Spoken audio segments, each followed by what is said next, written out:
여러분, 믿기 힘든 일이 벌어졌습니다. 스위스 최고 명문 고등학교 수학여행단 28명이 일본 도쿄로 향하던 중 갑작스러운 폭염 때문에 한국 부산에 비상 착륙했습니다. 예정에도 없던 한국 땅을 밟게 된 이 아이들에게 단 사흘 동안 무슨 일이 벌어졌을까요? 17년 동안 스위스에서 배운 선진국의 기준이 완전히 바뀌어 버렸다고 합니다. 한 학생은 이렇게 말했습니다. 부산에서 본 건 단순한 친절이 아니었어요. 이건 완전히 다른 차원의 문화였습니다. 지하철에서 만난 교복 입은 중학생의 자연스러운 도움. 분식집 아주머니의 따뜻한 말 한마디. 응급 상황에서 보여준 시민들의 놀라운 대응. 그리고 해운대 백사장에서 목격한 7살 아이의 작은 행동까지. 이 모든 순간들이 어떻게 한 명의 17살 외국 학생을 눈물 짓게 만들었고 스위스 전체 수학여행단을 변화시켰는지 지금부터 함께 들어보겠습니다. 72시간 만에 세상을 보는 눈이 완전히 달라진 이들의 이야기. 지금 시작합니다. 잠깐만요. 혹시 아직 구독을 안 하셨다면 지금 구독과 좋아요 버튼 한 번씩만 눌러주세요.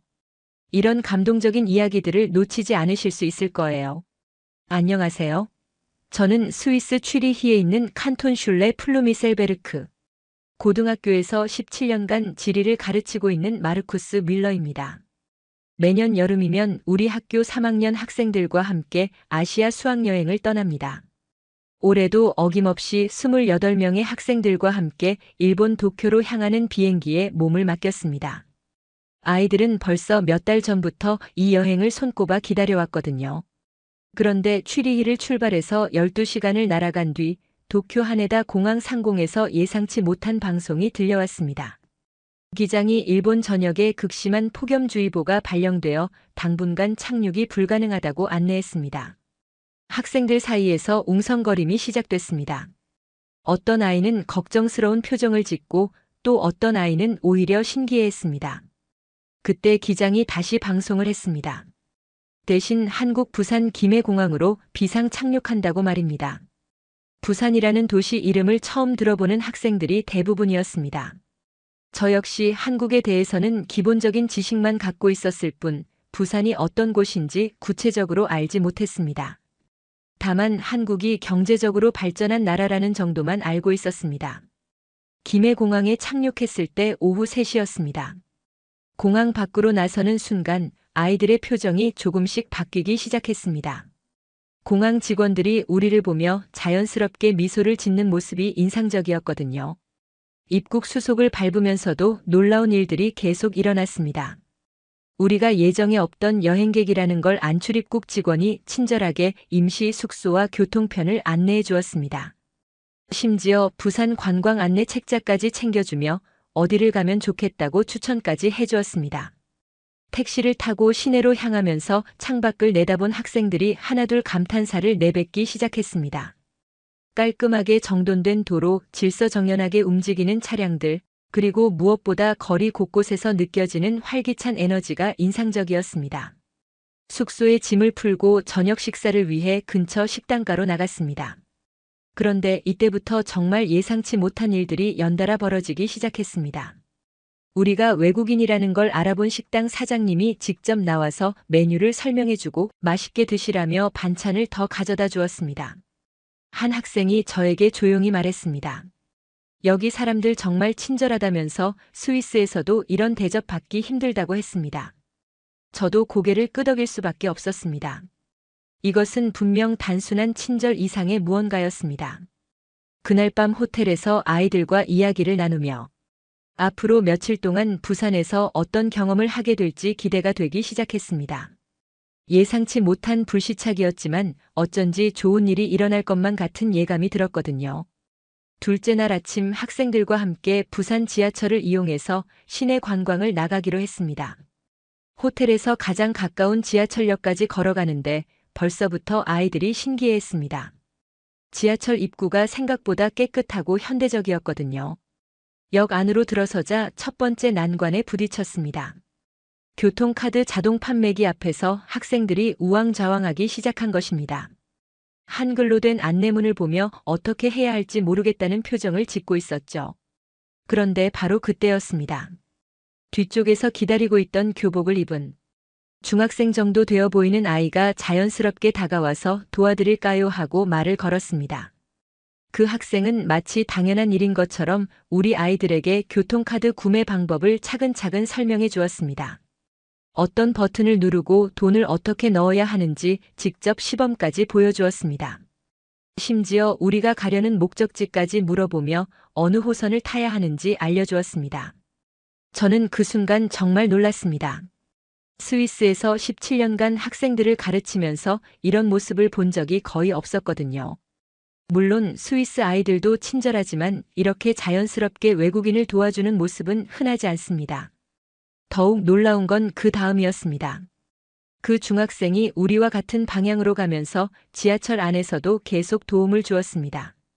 어느 역에서 갈아타야 하는지, 몇 번 출구로 나가야 하는지까지 친절하게 안내해 주었거든요. 한 학생이 그 중학생에게 왜 이렇게 도와주시냐고 물었습니다. 그런데 그 아이의 대답이 정말 인상 깊었습니다. 외국에서 오신 분들이니까요. 우리나라에 좋은 기억 가지고 가셨으면 좋겠다고 말했습니다. 지하철에서 내린 후 학생들이 저에게 한 말이 지금도 기억에 남습니다. 저 학생 정말 대단하다면서 자기들이 스위스에서 외국인 관광객을 저렇게 도와준 적 있냐고 물었습니다. 솔직히 대답하기 어려웠습니다. 그날 하루 종일 지하철을 이용하면서 비슷한 경험을 여러 번 했습니다. 길을 헤매고 있으면 누군가가 다가와서 도와주고 무거운 가방을 들고 있으면 자연스럽게 도움의 손길을 내밀어 주었습니다. 특히 인상 깊었던 건 지하철 안에서 본 광경들이었습니다. 노인분이 타시면 젊은 사람들이 자연스럽게 자리를 양보하고 임신부나 아이를 데리고 다니는 분들을 배려하는 모습이 일상적으로 펼쳐졌습니다. 저녁에 호텔로 돌아와서 아이들과 이야기를 나누는데 한 학생이 이런 말을 했습니다. 여기는 뭔가 다른 것 같다면서 사람들이 서로를 진짜 배려하는 것 같다고 했습니다. 그냥 예의상 하는 게 아니라 마음에서 우러나오는 것 같다고 말했습니다. 그 말에 저도 깊이 공감했습니다. 하루 만에 느낀 건데도 한국, 특히 부산 사람들의 따뜻함과 배려심이 정말 특별하다는 걸 알 수 있었습니다. 이것이 진정한 문화의 힘이구나 하는 생각이 들었습니다. 셋째 날 오후 남포동 거리를 걸어다니며 부산의 문화를 체험하고 있었습니다. 점심시간이 조금 지났는데도 학생들이 배고프다고 하여 근처에 있는 작은 분식집으로 들어갔습니다. 가게 안은 그리 크지 않았지만 깔끔했고 현지 손님들로 북적거리고 있었습니다. 벽에 붙어 있는 메뉴판을 보며 학생들이 어리둥절해하고 있었죠. 한글로 된 메뉴를 읽을 수 없었거든요. 그때 주방에서 나오신 사장 아주머니께서 우리가 외국인인 걸 보시고는 직접 다가와 주셨습니다. 영어는 잘 못하시지만 손짓 발짓으로 메뉴를 설명해 주시려고 애쓰셨습니다. 특히 떡볶이를 추천해 주시면서 직접 주방으로 데려가서 어떤 재료로 어떻게 만드는지 보여주셨습니다. 고추장에 설탕과 물엿을 넣고 떡과 어묵을 넣어서 끓이는 과정을 천천히 설명해 주셨죠. 마치 요리 수업을 받는 것 같았습니다. 학생들이 신기해하며 떡볶이 만드는 과정을 지켜보고 있는데 아주머니께서 맛있을 거야, 걱정 말고 먹어봐 하시며 웃어주셨습니다. 비록 말은 통하지 않았지만 그 마음만큼은 충분히 전해졌습니다. 음식이 나왔을 때 학생들의 반응이 정말 좋았습니다. 떡볶이의 달콤하면서도 약간 매운맛에 모두들 감탄했고 김밥과 순대도 맛있게 먹었습니다. 한 학생은 이런 맛은 처음이라면서 정말 독특하고 맛있다고 했습니다. 식사를 다 마치고 계산을 하려고 카운터로 갔는데 아주머니께서 놀라운 말씀을 하셨습니다. 학생들이 외국에서 왔는데 돈 받기 미안하다면서 그냥 맛있게 먹었으면 됐다고 하시면서 돈을 받으려 하지 않으셨습니다. 저희가 당황해서 꼭 돈을 드려야 한다고 하자 아주머니께서는 그럼 재료비만 하시며 원래 가격의 절반도 안 되는 돈만 받으셨습니다. 그러면서 우리나라 음식 맛있게 먹어줘서 고맙다 하시며 오히려 저희에게 고마워하셨습니다.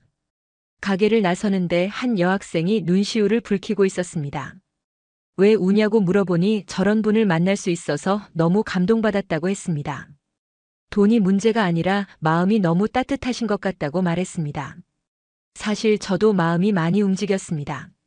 스위스에서도 친절한 사람들이 많지만 이렇게 자연스럽고 진심 어린 배려를 받아본 적은 많지 않았거든요. 특히 처음 보는 외국인들에게 이런 마음을 베푸는 모습이 정말 인상 깊었습니다.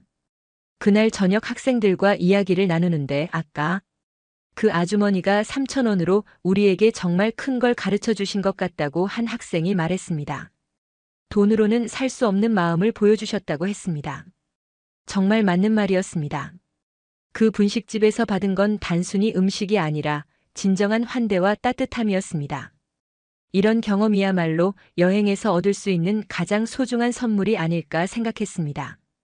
넷째 날 오전 자갈치 시장을 구경하던 중 예상치 못한 응급 상황이 발생했습니다. 우리 반의 토마스라는 학생이 갑자기 쓰러진 것입니다. 알고 보니 오징어 요리를 먹었는데 심한 알레르기 반응이 일어난 것이었습니다. 토마스는 평소에도 해산물 알레르기가 있어서 조심했는데 그날 아침 시장에서 맛본 오징어 부침개에 반응한 것 같았습니다. 갑자기 호흡이 곤란해지면서 얼굴이 빨갛게 부어오르기 시작했습니다. 저는 당황해서 급히 119에 전화를 걸려고 했는데 그보다 먼저 주변에 있던 시민들이 움직이기 시작했습니다. 한 아저씨께서 토마스를 안전한 곳으로 옮기시고 또 다른 분은 시장 상인들에게 상황을 설명해서 공간을 확보해 주셨습니다. 정말 놀라운 건 그 다음이었습니다. 주변 사람들이 자연스럽게 토마스 주위에 인간벽을 만들어서 구경꾼들을 막아주고 동시에 바람이 잘 통하도록 부채질도 해주셨습니다. 마치 훈련이라도 받은 것처럼 질서정연하게 움직였습니다. 근처 약국에서 일하시는 분이 달려와서 응급처치를 해주셨습니다. 토마스의 상태를 확인하시고 항히스타민제를 먹이면서 동시에 119의 정확한 상황을 설명해 주셨습니다. 의료진이 오기 전까지 전문적인 응급처치를 해주신 것입니다. 구급차가 도착하기까지 걸린 시간은 불과 3분이었습니다. 그런데 그 짧은 시간 동안 보여준 시민들의 대응이 정말 인상적이었습니다.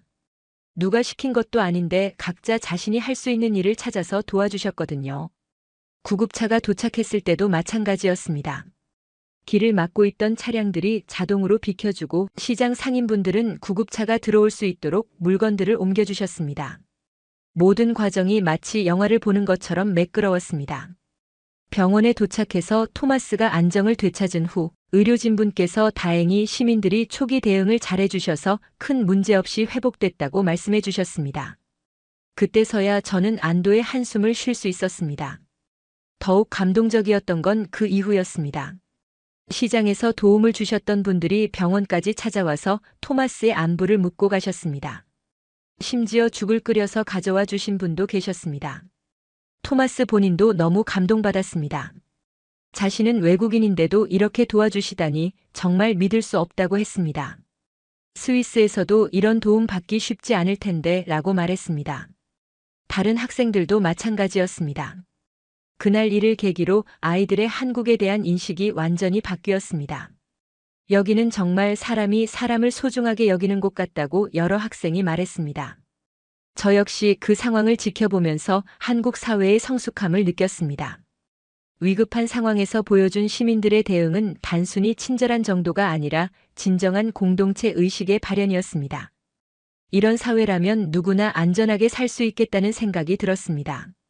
다섯째 날 드디어 부산의 대표적인 관광지인 해운대를 방문했습니다. 학생들이 그동안 가장 기대했던 곳이기도 했죠. 지하철에서 내려 해운대 해수욕장으로 향하는 길, 아이들의 발걸음이 한결 가벼워 보였습니다. 해변이 보이기 시작하면서 학생들이 하나둘 감탄사를 내뱉기 시작했습니다. 푸른 바다와 깨끗한 백사장, 그리고 해변을 따라 늘어선 현대적인 건물들이 정말 아름다웠거든요. 스위스는 내륙 국가라서 바다를 보는 일이 흔하지 않은데 학생들에게는 더욱 특별한 경험이었습니다. 그런데 해변에 도착한 순간 학생들이 갑자기 조용해졌습니다. 저도 처음에는 바다의 웅장함에 압도된 것인 줄 알았는데 알고 보니 다른 이유였습니다. 해변이 너무 깨끗했던 것입니다.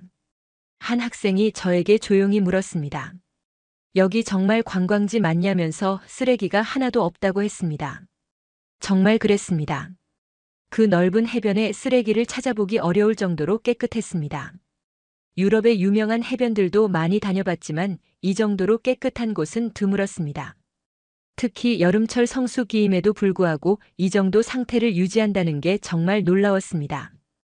분명 많은 사람들이 이용하는 곳인데도 말이죠. 해변에서 놀기 시작한 학생들을 지켜보고 있는데 더욱 놀라운 광경을 목격했습니다. 근처에서 놀고 있던 한국 가족들이 떠날 때 자기들이 쓴 자리를 깨끗하게 정리하고 가는 것이었습니다. 쓰레기는 물론이고 모래까지 정리해서 원래 상태로 만들어 놓고 갔습니다.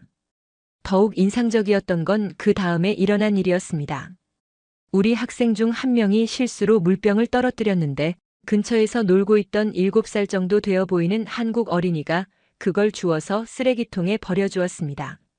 그 어린이의 부모님도 자연스럽게 잘했다 하면서 칭찬해 주시는 모습을 보며 저는 깊은 감동을 받았습니다. 어린 나이부터 이런 시민의식을 기르고 있구나 하는 생각이 들었거든요. 해변에서 하루 종일 놀면서 지켜본 한국 사람들의 모습은 정말 인상적이었습니다. 누가 감시하는 것도 아닌데 스스로 환경을 보호하고 다른 사람들을 배려하는 모습이 일상적으로 펼쳐졌습니다. 저녁 무렵 해변을 떠나면서 한 학생이 이런 말을 했습니다. 자기들이 스위스에서 자랑하는 깨끗함과 질서가 여기서도 느껴진다고 했습니다. 아니, 어떤 면에서는 더 자연스럽고 따뜻한 것 같다고 말했습니다. 정말 맞는 말이었습니다. 스위스도 깨끗하고 질서정연한 나라로 유명하지만 여기서 본 건 규칙이나 제도로 강제된 질서가 아니라 사람들의 마음에서 우러나오는 자발적인 배려였습니다. 그날 밤 호텔에서 학생들과 이야기를 나누며 정말 많은 것을 배웠다는 생각이 들었습니다. 진정한 선진국이란 단순히 경제적 발전이나 시설의 현대화가 아니라 시민 한 사람 한 사람의 의식 수준에 달려 있다는 걸 깨달았습니다. 여섯째 날 오후 학생들이 한국의 게임 문화를 체험해보고 싶다고 해서 숙소 근처에 있는 PC방에 들어갔습니다. 스위스에도 인터넷 카페가 있지만 한국의 PC방은 규모나 시설, 면에서 확실히 다르다는 걸 금방 알 수 있었습니다. PC방 안으로 들어서자 학생들이 놀라워했습니다. 최신형 컴퓨터들이 깔끔하게 정렬되어 있고 각 자리마다 편안한 의자와 함께 필요한 모든 것들이 잘 갖춰져 있었거든요. 무엇보다 시설이 정말 깨끗했습니다. 1시간 정도 게임을 즐기고 있는데 한 학생이 화장실을 이용하러 갔다가 돌아와서 저를 조용히 불렀습니다. 선생님, 잠깐 저기 화장실 좀 보실래요? 하는 표정이 심상치 않았습니다. 처음에는 무슨 문제가 생겼나 싶어 걱정하며 따라갔는데 화장실 문을 열고 들어서는 순간 저도 깜짝 놀랐습니다. 너무 깨끗해서 말입니다. 마치 호텔 화장실을 보는 것 같았거든요. 변기는 물론이고 바닥, 벽면, 세면대까지 모든 곳이 반짝반짝 빛났습니다. 화장지도 충분히 비치되어 있고 손 건조기와 비누까지 완벽하게 관리되고 있었습니다. 심지어 공기청정기까지 돌아가고 있었죠. 더욱 놀라운 건 이곳이 단순한 PC방의 화장실이라는 점이었습니다. 고급 호텔도 아니고 일반적인 상업시설의 화장실이 이 정도 수준을 유지하고 있다는 게 정말 믿기 어려웠습니다. 학생들을 불러서 함께 보여주니 모두들 입을 다물지 못했습니다. 이게 정말 PC방 화장실이냐면서 자기네 나라 5성급 호텔 화장실보다 깨끗한 것 같다고 반응했습니다. 한 학생은 스위스에서도 이런 공용 화장실 보기 힘들다면서 여기 관리 기준이 정말 높은 것 같다고 했습니다. 정말 그랬습니다. 유럽의 여러 나라를 다녀봐도 이 정도 수준의 공용 화장실은 흔하지 않았거든요. PC방 사장님께 이 화장실이 어떻게 이렇게 깨끗한지 여쭤봤더니 당연하다는 표정으로 손님들이 편하게 이용하시려면 당연히 깨끗해야 한다고 대답하셨습니다. 마치 이게 특별한 일이 아니라는 듯이 말입니다. 그분 말씀으로는 하루에 여러 번 청소를 하고 정기적으로 전문 청소업체도 불러서 관리한다고 했습니다. 손님이 불편하시면 안 된다면서 웃어주시는 모습에서 진정한 서비스 정신을 느꼈습니다. 저는 그때 깨달았습니다. 한국 사회의 수준이 이런 세세한 부분까지 미치고 있구나 하는 것을 말이죠. 단순히 겉으로 보이는 큰 건물이나 시설만 좋은 게 아니라 사람들이 실제로 이용하는 작은 공간 하나까지도 최고 수준으로 관리하고 있었습니다. 학생들도 비슷한 생각이었던 것 같습니다. 여기는 보이지 않는 곳까지 신경 쓰는 나라인 것 같다면서 이런 화장실을 보면 다른 모든 것들도 믿을 수 있겠다고 한 학생이 말했습니다. PC방을 나오면서 저는 씁쓸한 마음도 들었습니다. 솔직히 스위스의 공공시설 화장실 중에는 이보다 관리 상태가 좋지 않은 곳들도 적지 않거든요. 우리가 선진국이라고 자부하지만 이런 세심한 부분에서는 배울 점이 많다는 생각이 들었습니다. 그날 저녁 학생들과 이야기를 나누며 정말 많은 것을 느꼈습니다. 진정한 문화 수준은 화려한 건물이나 큰 시설이 아니라 이런 작은 곳에서 드러나는 것 같다고 생각했습니다.